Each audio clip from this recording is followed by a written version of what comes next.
بیوی اس کام کے لیے تیار ہو گئی اور اس نے ایک استرا بھی تیار کر لیا۔ پھر وہ غلام شوہر کے پاس گیا اور بڑی رازداری سے اسے کہنے لگا کہ تمہاری بیوی تمہیں قتل کرنے کا منصوبہ بنا رہی ہے اور اس نے تمہاری گردن کاٹنے کے لیے ایک استرا بھی تیار کیا ہوا ہے۔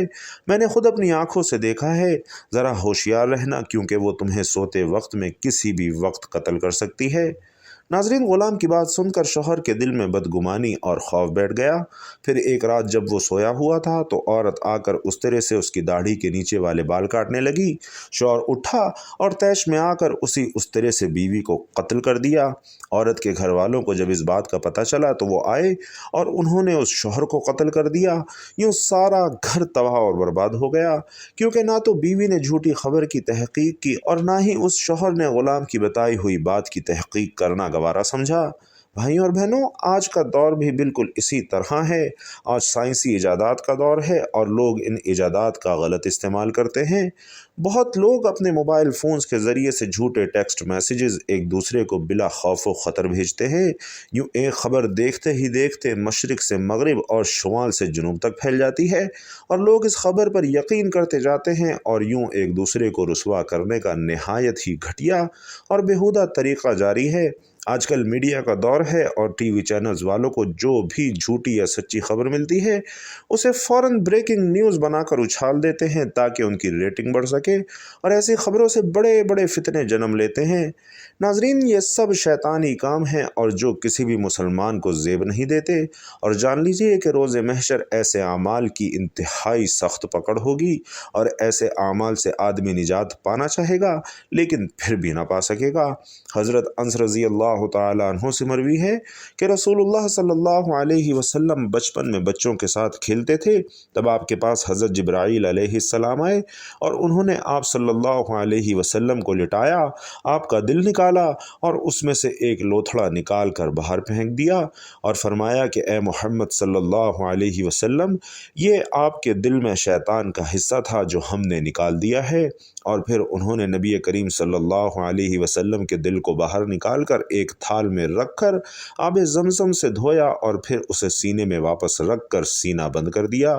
دوسرے بچوں نے جب یہ منظر دیکھا تو دوڑتے ہوئے حضرت حلیمہ سعدیہ کے پاس آئے اور کہنے لگے کہ محمد کو کسی نے قتل کر دیا ہے۔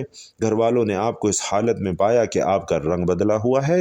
حضرت انس رضی اللہ تعالی عنہ کہتے ہیں کہ میں آپ صلی اللہ علیہ وسلم کے سینہ مبارک میں سلائی کے نشان دیکھتا تھا، یعنی فرشتوں نے بچپن میں آپ کے دل سے وہ چیز نکال کر پھینک دی جو انسان کو گناہ کی جانب مائل کر سکتی ہے۔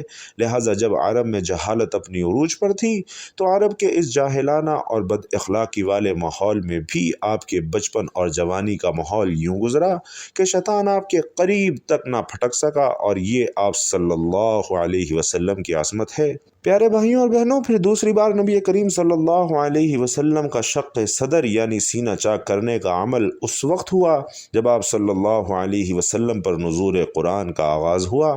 حضرت عائشہ صدیقہ رضی اللہ تعالی عنہا سے مروی ہے کہ حضرت جبرائیل و حضرت میکائیل علیہ السلام نازل ہوئے اور انہوں نے نبی کریم صلی اللہ علیہ وسلم کو لٹا کر آپ کا مبارک سینہ چاک کیا اور آپ کے دل کو نکال کر اسے سنہری تھال میں دھویا اور پھر دوبارہ اسے سینے میں لگا دیا، اور اس کے بعد حضرت جبرائیل علیہ السلام نے کہا کہ یہ اس لیے ہوا کہ آپ کا قلب انور قرآن جیسے قول ثقیل کا بوجھ اٹھانے کے قابل ہو جائے۔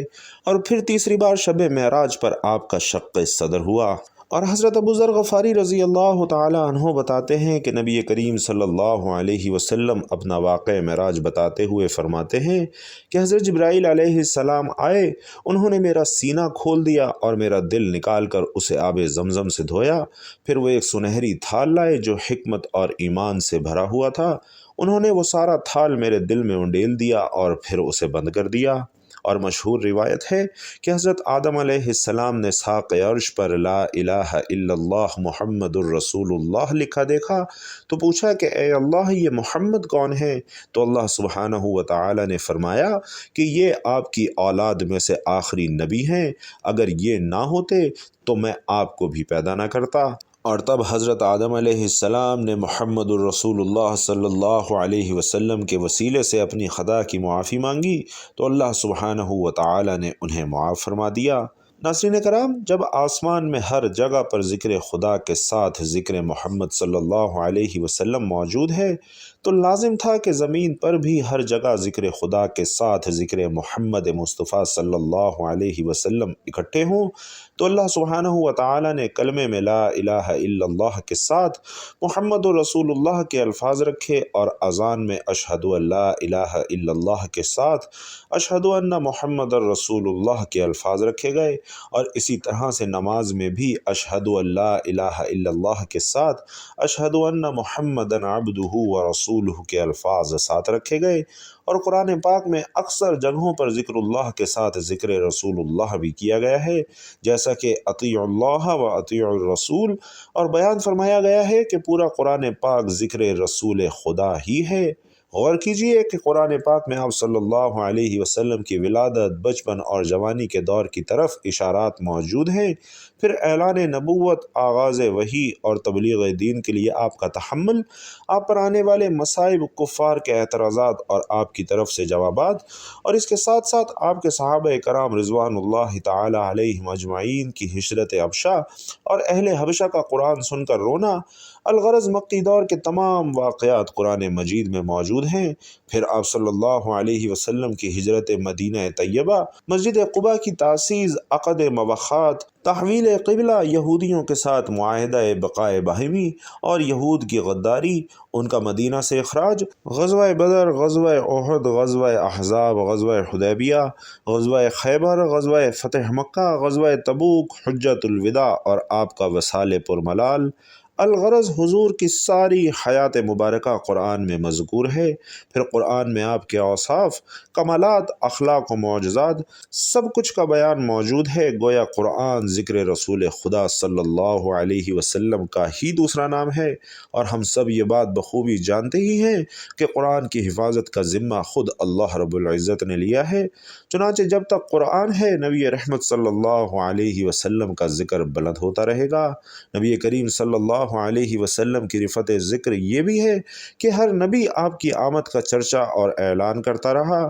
تورات و انجیل کے صفحات آج بھی آپ کے ذکر سے بھرے ہوئے ہیں، اور اسی لیے اہل کتاب آپ صلی اللہ علیہ وسلم کی آمد سے قبل ہی آپ کے وسیلے سے کفار پر فتح طلب کرتے تھے۔ اور یہ کمال ذکر مصطفیٰ صلی اللہ علیہ وسلم ہے کہ جو آپ کے اس دنیا میں جلوہ گر ہونے سے پہلے بھی موجود تھا، اور پھر جب آپ صلی اللہ علیہ وسلم اس دنیا سے تشریف لے گئے تو آپ کے ذکر کی بلندی اور شان ہی نرالی تھی۔ سارا قرآن آپ کی تعریف میں اتارا گیا، اور آج دنیا بھر میں مساجد کے ممبر و محراب آپ صلی اللہ علیہ وسلم کے ذکر مبارک سے گونج رہے ہیں۔ بھائیوں اور بہنوں، پوری دنیا میں 24 گھنٹوں میں سے ہر گھنٹے میں 5 نمازیں بیک وقت پڑھی جاتی ہیں۔ دنیا کے مختلف حصوں میں کہیں فجر ہے، کہیں ظہر ہے، کہیں عصر ہے، کہیں مغرب ہے، کہیں عشاء ہے، اور ہر نماز میں آپ صلی اللہ علیہ وسلم پر درود شریف پڑھا جا رہا ہے۔ ہر گھڑی کروڑوں اور اربوں زبانیں آپ کے ذکر پاک سے تر رہتی ہیں۔ یہ دنیا میں آپ کی رفعت کا ذکر ہے، اور عالم برزخ میں آپ کی رفعت کا ذکر یہ ہے کہ ہر میت سے آپ کے بارے میں سوال پوچھا جاتا ہے۔ یعنی پہلے یہ سوال کیا جاتا ہے کہ تمہارا رب کون ہے، تمہارا دین کیا ہے، اور اگر وہ ان دونوں باتوں کا ٹھیک ٹھیک جواب دے بھی دے، پھر بھی اس کی نجات نہیں ہو سکتی جب تک کہ آپ صلی اللہ علیہ وسلم کے بارے میں نہ پوچھا جائے۔ لہٰذا ہر ایک کو یہ بتانا ہوگا کہ آپ صلی اللہ علیہ وسلم اللہ کے رسول اور میرے رہبر ہیں۔ بھائیوں اور بہنوں، پھر روز قیامت آپ صلی اللہ علیہ وسلم کو مقام محمود پر فائز کیا جائے گا، اور آپ صلی اللہ علیہ وسلم کے ہاتھ سے باب شفاعت کھولا جائے گا۔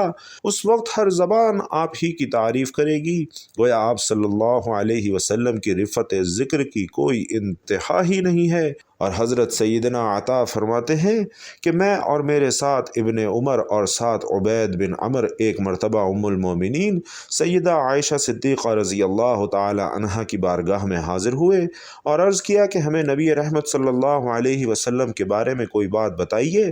تو آپ رضی اللہ تعالی عنہا رو پڑیں اور فرمایا کہ ایک رات رسول خدا میرے پاس تشریف لائے اور فرمانے لگے کہ مجھے رخصت دو کہ میں اللہ رب العزت کی عبادت کر لوں۔ تو میں نے عرض کیا گویا کہ مجھے آپ کا قرب دنیا کی ہر چیز سے زیادہ عزیز ہے، لیکن مجھے آپ کا رب تبارک و تعالی کے قریب ہونا اپنی خواہش سے بھی زیادہ عزیز ہے۔ تو آپ صلی اللہ علیہ وسلم حجرے کے کونے میں جائے نماز پر کھڑے ہو گئے اور رونے لگے۔ پھر آپ نے قرآن پاک پڑھنا شروع کیا تو دوبارہ رونا شروع کر دیا، یہاں تک کہ آپ کی چشمان مبارک سے بہتے آنسو زمین تک جا پہنچے۔ اتنے میں حضرت بلال حبشی رضی اللہ تعالی عنہ حاضر ہوئے اور آپ کو روتے دیکھا تو عرض کی کہ یا رسول اللہ صلی اللہ علیہ وسلم، میرے ماں باپ آپ پر قربان، آپ کیوں رو رہے ہیں؟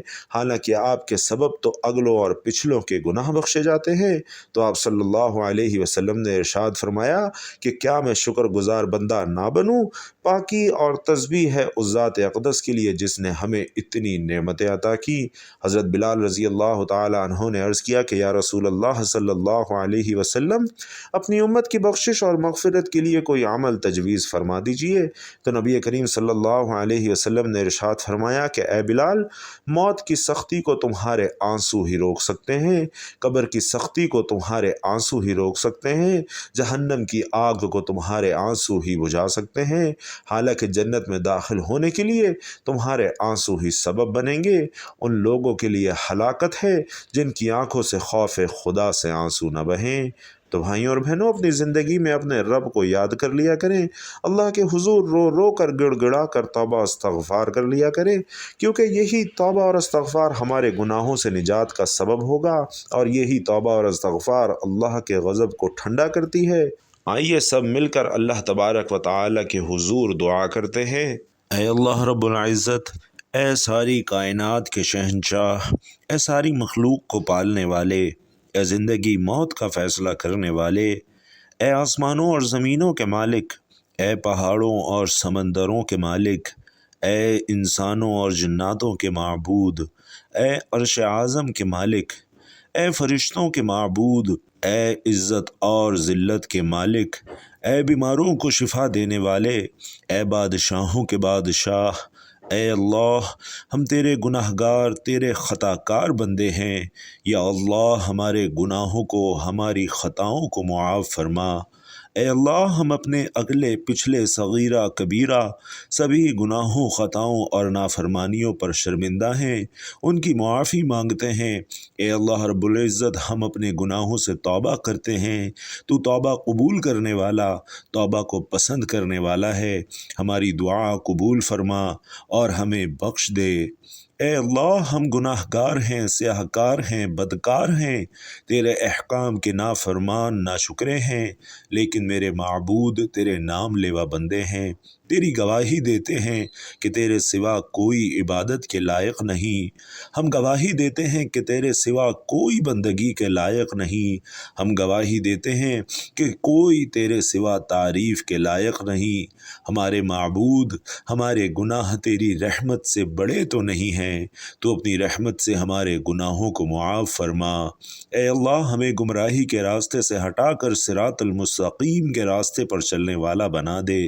اے اللہ، ایسی نماز پڑھنے کی توفیق عطا فرما جس نماز سے تو راضی ہو جائے، زندگی میں ایسے نیک اعمال کرنے کی توفیق عطا فرما جن اعمال سے تو راضی ہو جائے، ہم سب کو ایسی زندگی گزارنے کی توفیق عطا فرما جس زندگی سے تو راضی ہو جائے۔ اے اللہ، ہمیں ایمان پہ زندہ رکھ اور ایمان پہ ہی ہمیں موت عطا کر۔ اے اللہ، ہمیں تیرے احکام کی فرما برداری کرنے والا اور تیرے پیارے حبیب محمد الرسول اللہ صلی اللہ علیہ وسلم کے نیک اور پاکیزہ آداب کو اپنانے والا بنا دے۔ اے اللہ، ہماری پریشانیوں کو دور کر دے۔ اے اللہ، جو بیمار ہیں انہیں شفائے کاملہ عطا فرما۔ اے اللہ، جو بے اولاد ہیں انہیں اپنے خزانوں میں سے نیک اور صالح اولاد عطا فرما۔ اے اللہ، جن کی اولاد نافرمان ہیں انہیں اپنے والدین کا فرما بردار بنا دے۔ اے اللہ، جن کے جو کام رکے ہوئے ہیں وہ اپنے فضل و کرم سے پورا کر دے۔ اے اللہ، بچھڑے ہوئوں کو ملا دے۔ اے اللہ، شادی شدہ جوڑوں میں محبت اور خلوص پیدا کر دے اور ان کی زندگیوں میں برکت ڈال دے، خوشیاں ڈال دے۔ اے اللہ، تمام لڑکے اور لڑکیوں کے نصیب اچھے کر دے۔ اے اللہ، جو قرض کے بوجھ تلے دب چکے ہیں ان کا قرضہ جلد سے جلد ادا کروا دے۔ اے اللہ رب العزت شیطان سے ہماری حفاظت فرما۔ اے اللہ ہم سب کو حلال رزق کمانے کھانے کی توفیق عطا فرما، اور اے اللہ ہم سب کو رمضان کی قبولیت والی بابرکت گھڑیوں سے بھرپور مستفید ہونے کی توفیق نصیب فرما۔ اے اللہ تیرے پیارے حبیب محمد مصطفیٰ صلی اللہ علیہ وسلم نے تجھ سے جن جن خیر کی دعائیں کی ہیں ان تمام دعاؤں میں ہمارا بھی حصہ شامل فرما، اور تیرے پیارے حبیب صلی اللہ علیہ وسلم نے تجھ سے جن جن شرور سے پناہ چاہی ہے ان تمام شرور سے ہمیں بھی پناہ عطا فرما، آمین یا رب العالمین۔ محترم ناظرین، آپ لوگ بھی کمنٹ باکس میں آمین ضرور لکھیے گا، اور جو بہن بھائی ہماری خصوصی اجتماعی دعا میں اپنا نام لے کر دعا کروانا چاہتے ہیں وہ کمنٹ باکس میں اپنا نام ضرور لکھ دیجئے۔